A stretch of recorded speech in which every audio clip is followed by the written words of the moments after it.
Hack the Entrepreneur is part of Rainmaker FM, the digital business podcast network. Find more great shows and education at rainmaker.fm. Hack the Entrepreneur is supported by Citi Cards with Android Pay. Listening on your phone? Now you can pay while you listen using the same device. Just tap and go. Download the Android Pay app on Google Play or visit citi.com/AndroidPay to get started. Android Pay is available for eligible Citi consumer credit and debit cards.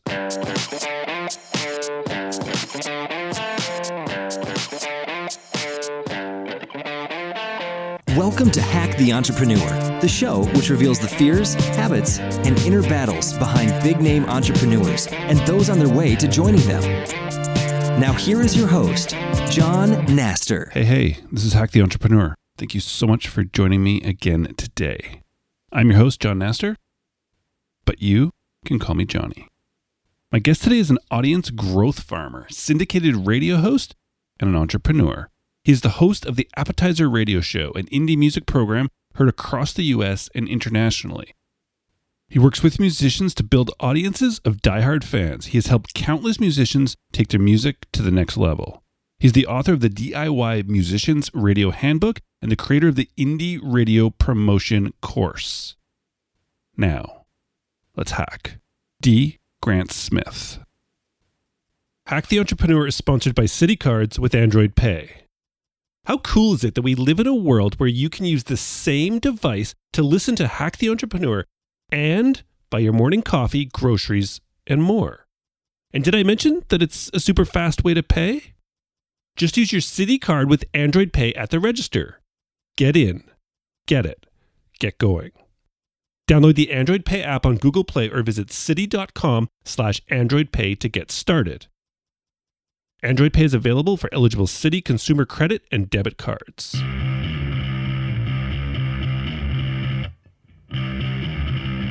We are back with another episode of Hack the Entrepreneur, and today we have a very, very special guest. Dee, welcome to the show. Hey, thanks, John. Good to be here. Absolutely glad you could come by and do this, and I think this is going to be a lot of fun, man. Oh, I do too. I've been excited about it all day. Nice, me too. What do you say we jump into it? Let's go. All right. So, Dee, you're a man of many hats. Today we're talking to Dee, the entrepreneur. So, as an entrepreneur, can you tell me, what is the one thing that you do that you feel has been the biggest contributor to your successes so far? Yeah, man, that's probably the easiest question because it's the most natural thing. Like, naturally, I'm interested in other people's stories. I'm a comic book nerd. I'm a music nerd. And I think the thing that makes all nerds unite is we're interested in stories and we're interested in other people's stories. And we want to see how our individual stories can connect with others. And that's the thing that, like, fortunately now, and I don't even know how to describe the 2000 plus 10s that we're in. We're not the aughts anymore, or is this the teens, whatever.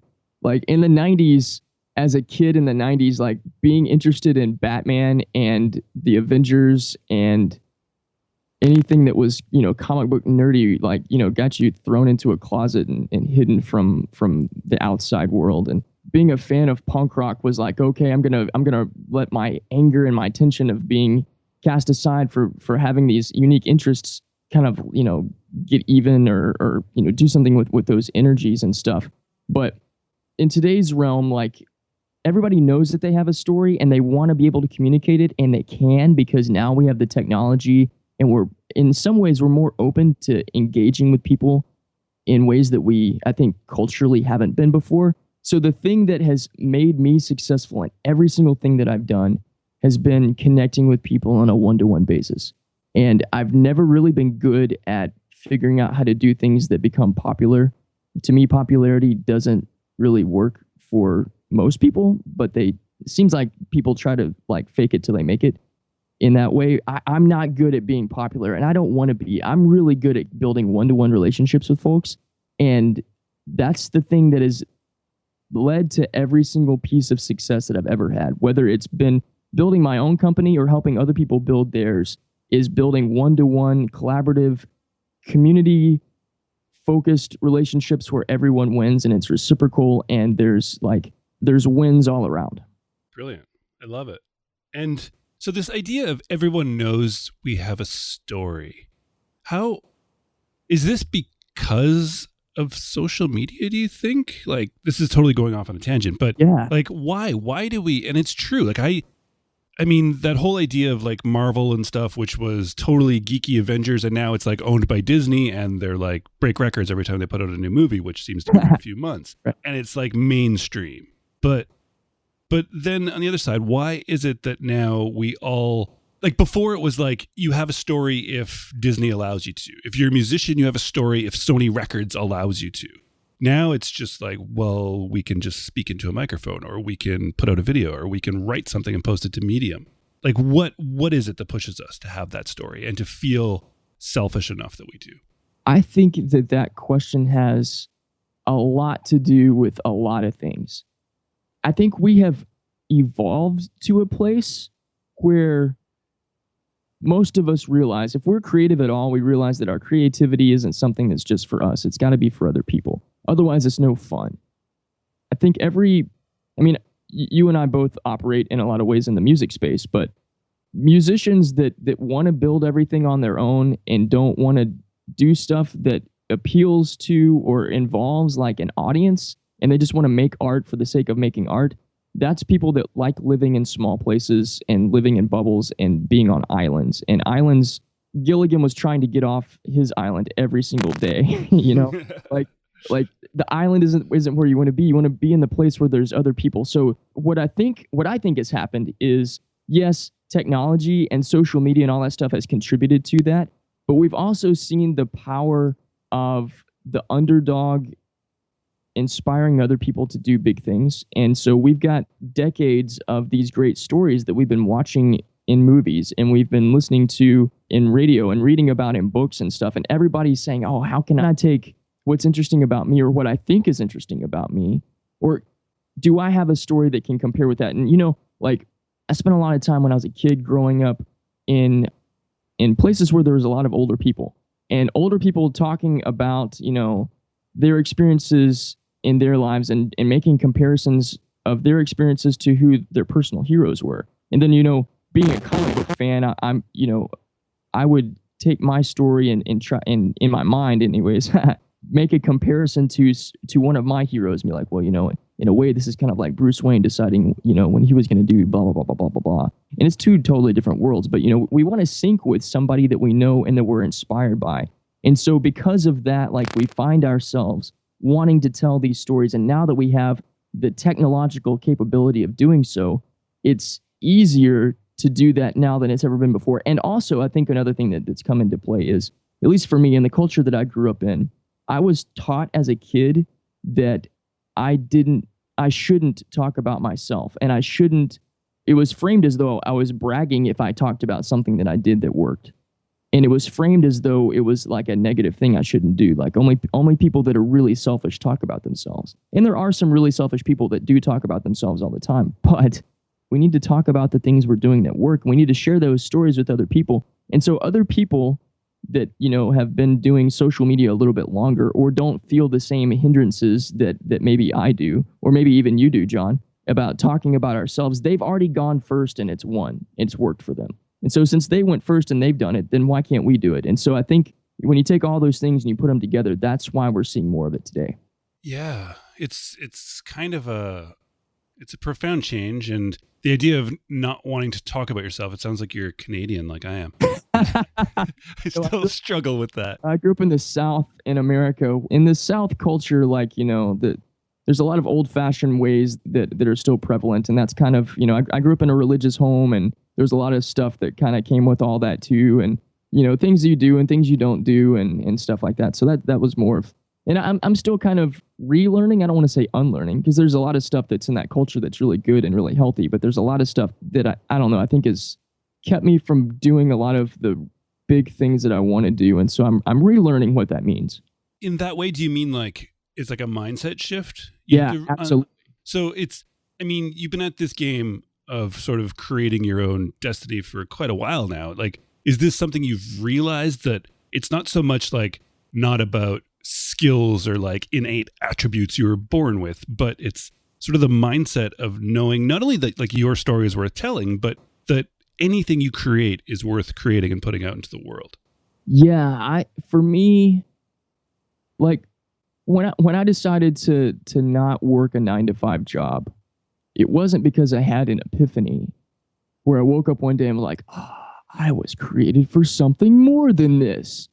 It was more that like a series of events and kind of a series of little light bulbs kind of came together and was like, okay, am I gonna take this risk that I've been wanting to do for a really long time, but hadn't been brave enough to do it? And so for me, I think that just about everything is accumulation of different things. It's not, at least for me, it's not just one like, you know, mountaintop experience that led to a conversion of sorts or whatever.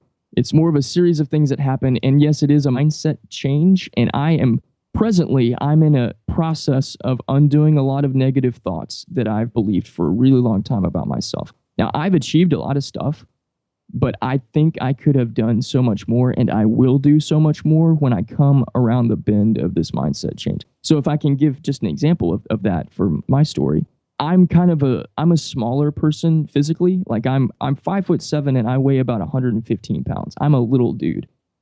And I've always been a little dude. So I've always been kind of treated by some people as less than.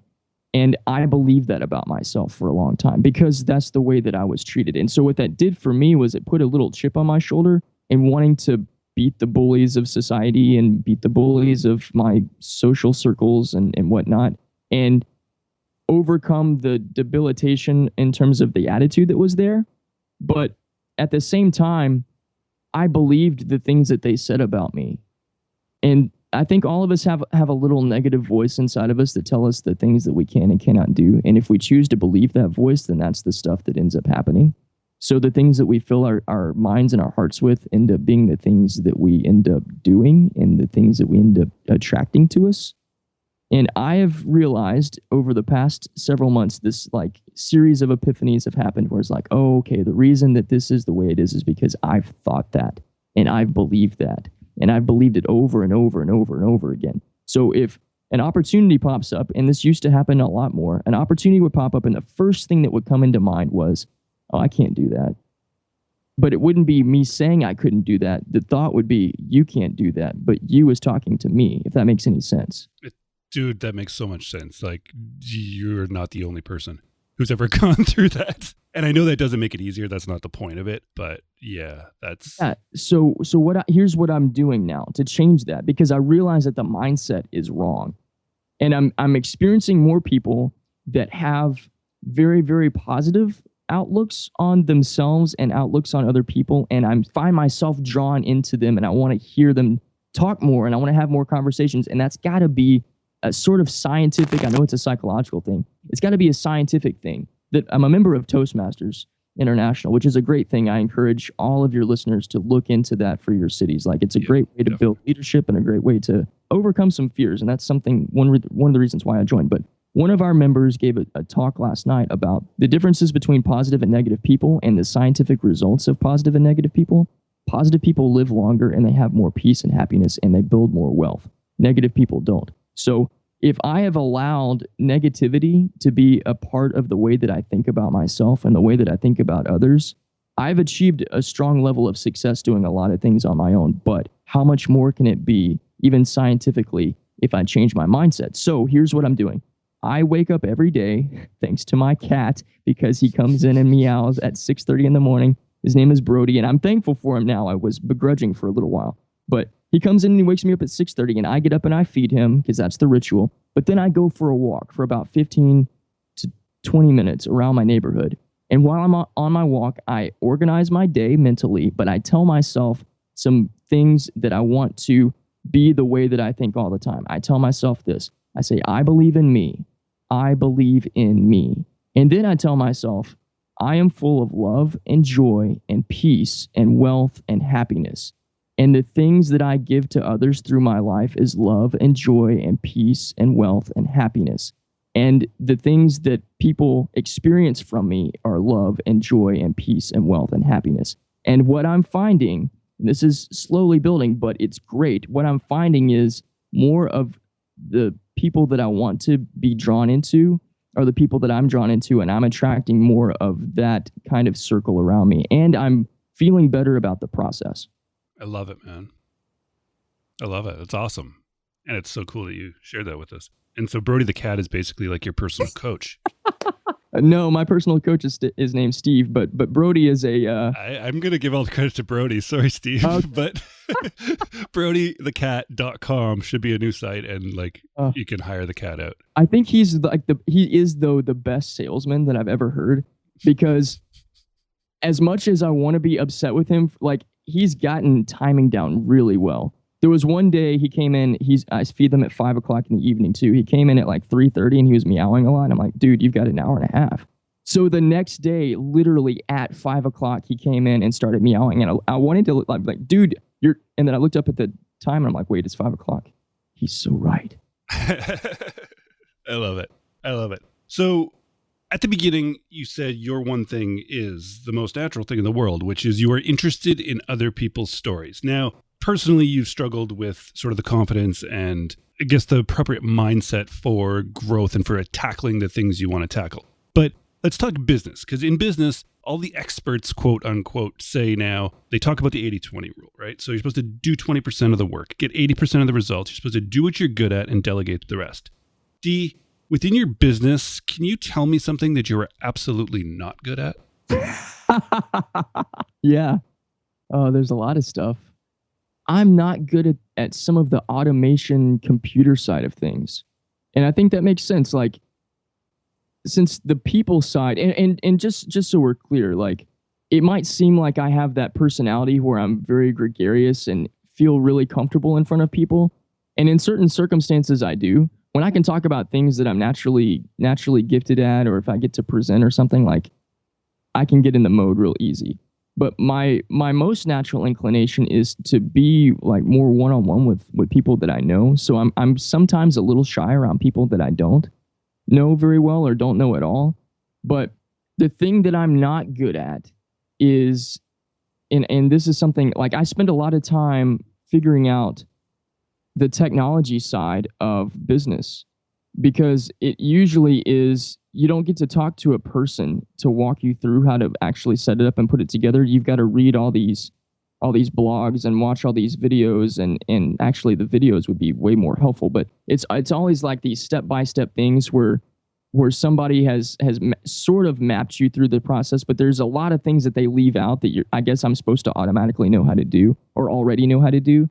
And since I don't know how to do a lot of the things perfectly, like lead generation pages, took me a long time to figure out, because it wasn't just the science of putting it together. It was the science of what is this thing supposed to be doing, and what journey am I leading somebody on? Because I'm not actually telling their story or walking them through something on a personal basis.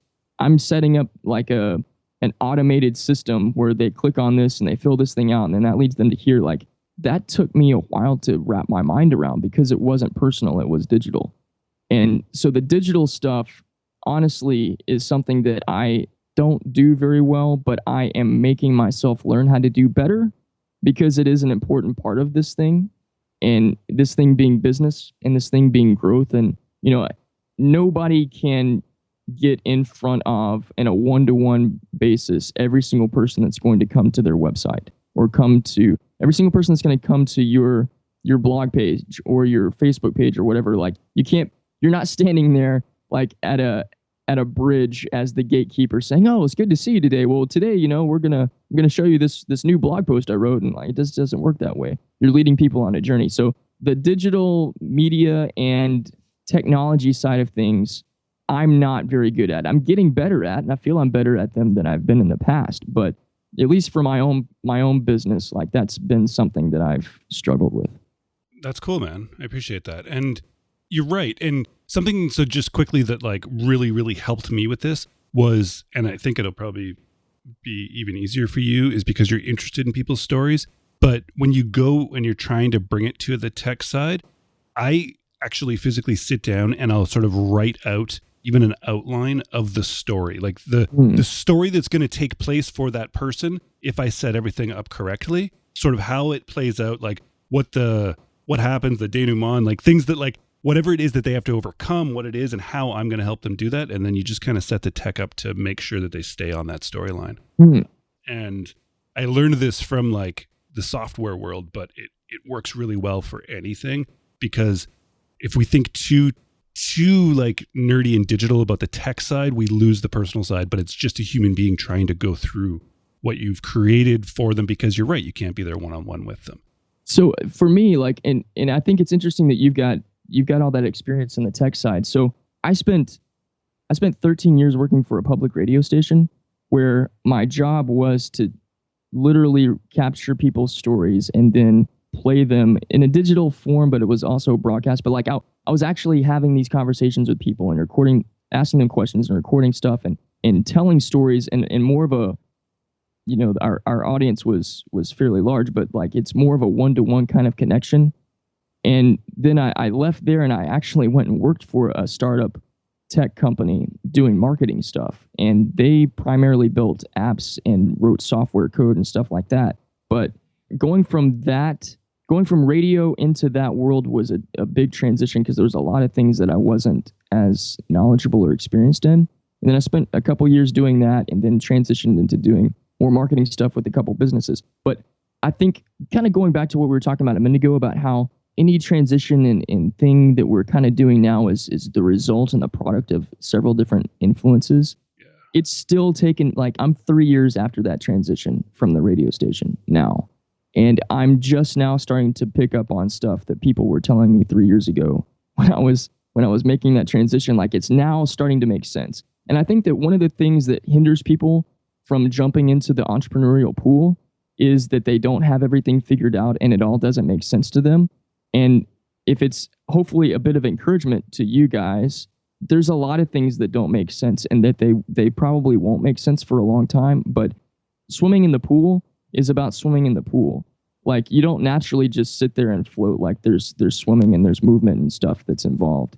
And we are all in a perpetual process of learning new things and improving on new things. And so having all the answers right away isn't anything that anybody has. Doesn't matter what kind of quote unquote expert they are.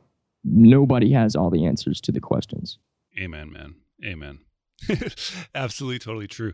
And yeah, your history or like experience within stories, and then to say you don't know marketing or the digital side, that's like, that is story. Right. That's all we all talk about in marketing now, is the customer journey and story.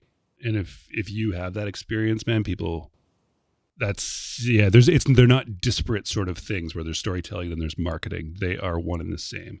Yeah, I'm just starting to figure that out. Yeah. I mean, I'd say just starting, like just this year, it's like these, going back to the personal coach thing, my literal coach, his name is Steve.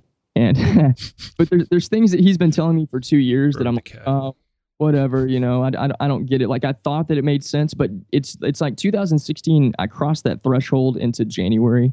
And now there's things where I'm like, oh, that's what that is about. He's been telling me that for 2 years. Why did I not see it as clearly as I see it now?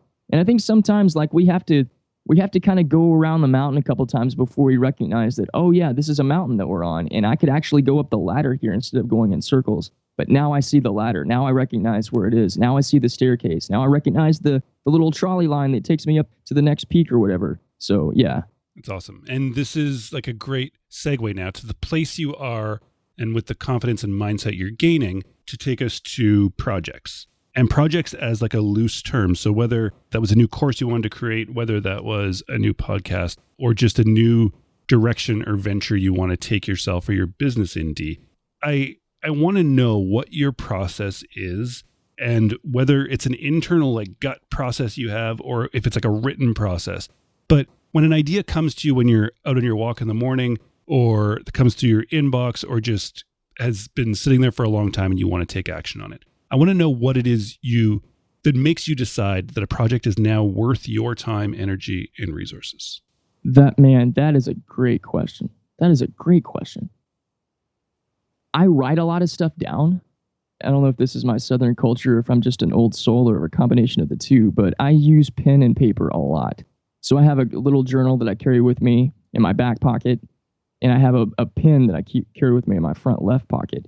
And anytime I get an idea, or a thought, or I see something that is inspirational, or somebody's doing something like, oh, I want to see if I can incorporate that into what I'm doing, I'll write it down. And here's one other thing I also do. I use my phone now more than I used to before. Instead of making notes in my phone, because I'm not all that gifted, I've got small fingers, but my thumb always hits the wrong button.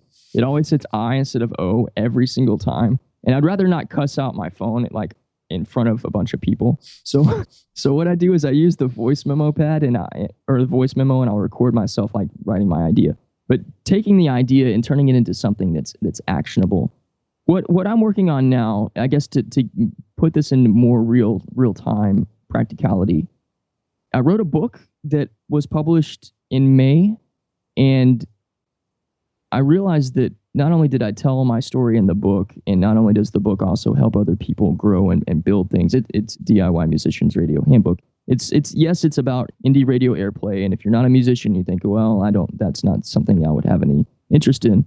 The book inside the book is about how our success comes from the relationships that we build and our ability to cultivate strong, nurturing communities of people, and how if we win, we're probably winning with other people, and at least we should be winning with other people, and this is how you can do it. It's kind of my success story in that way. But what my job now is, it's one thing to publish a book, and you know this, John, from your book, Hack the Entrepreneur. It's one thing to publish a book, but you publish that book and you put all of that stuff in there because you wanted to bless other people's lives and see them grow too. And so now it's a matter of getting that mantra and that message out in front of as many people as you possibly can, because you believe that it's going to make a difference in their lives. And that's what I believe about my book. So now my story, to get back into the story thing, like my story now is, how do I do that with the scale that I have in front of me? Like, I literally don't have millions of dollars to spend on marketing and advertising, and most other people don't either. Even like major publications don't want to spend millions of dollars on marketing and advertising. They want to put things in channels that will be the most beneficial. And I think all of us that are in this entrepreneurial space are trying to do the same thing. So my ideas now are turning into, how can I take these concepts, and I call myself a growth farmer. I got that from Seth Godin in a conversation that he and I had together. And he put it in a way that he put marketing and growth in a way, like in terms of verbiage, that is just beautiful. It is farming. It's not hunting. That's what he's told me. But I'm learning how to growth farm. And so for me, it is taking these ideas and turning them into little nuggets that I can put myself in front of a camera, or put myself in front of a camera and give somebody a little nugget, a little growth farming tip away for free. And what I want to do with that is I want to build trust between the people that I'm trying to get in front of and me, so that when they see me talking and sharing my stories and sharing these little insights and me telling what I'm personally doing, and then when they see me talking about my book, they can put those two things together and go, oh, I want to grab this book and see if there's more to what he's saying than just this video, because I want to put these things into use too. And so that's the process I'm on right now, and taking the idea and turning it into something that's actionable. And hopefully, I mean, the big picture is it's transformational for both me and for the people that I'm doing it for. I love it. It's a content strategy. It is, originally it was the reason why I think Seth Godin wrote a blog post every single day for the past like 5 or 6 years. But now it's not anymore. That's not his work, he says, but that's just what he does to kind of keep his thoughts coming and clear and clarifying them. But I mean, the creation of those things is your content strategy to find new people that will be interested and benefit from what you have to say in your book. Yeah. I love it. All right, D, this has been an absolute blast, man. Seems like a great place to kind of wrap up, and we've got to talk about your business in passing, but let's like now specifically tell the listener, you mentioned your new book, DIY Musicians Radio Handbook. So can you tell them where they can find that and where to track you down online? Yeah. If you don't want to just go straight to Amazon, which is the easiest way for anybody to find anything, because it is in Kindle, and I know there's a lot of people that read Kindle. I like paper books because I like feeling a connection to something real. It's also, maybe you can relate to this too, John, being a music super fan. When I buy music, I buy vinyl and I buy CD because I want to touch the thing that I'm listening to, and I want to have an experience with it and it be tangible. But in terms of my stuff, you can get my book at Amazon, or you can go to dgrantsmith.com/books. And I've got a couple of little ebooks that are pertinent to especially musicians for growth. And was there more to the question, or is there something else? No, so dgrantsmith.com/books. And what else can I link to? DIY Artist Route Podcast. Yeah, so that's also on my website. There's a little tab that says DIY Artist Route. And really, that's kind of, it's interesting. What you and I do are very, it's very similar. Like, I'm having conversations with builders, and some of those builders are in the music space, but a lot of them are also entrepreneurs and just business people, and people that do what you and I have done, which is take ideas and turn them into action and try to live a life that isn't conforming to somebody else's rules. In terms of, like, one of the things that helped me get over do I want to leave my 9-to-5 job and be an entrepreneur was I actually followed my wife's leadership. She had worked for a series of businesses, not been satisfied with any of them. She is an incredibly talented and amazing person who has a blog that I'm going to pitch right now. It's keepingupwithmrssmith.com, and it's a lot of DIY home remodeling and recipes and cat stories and awesomeness.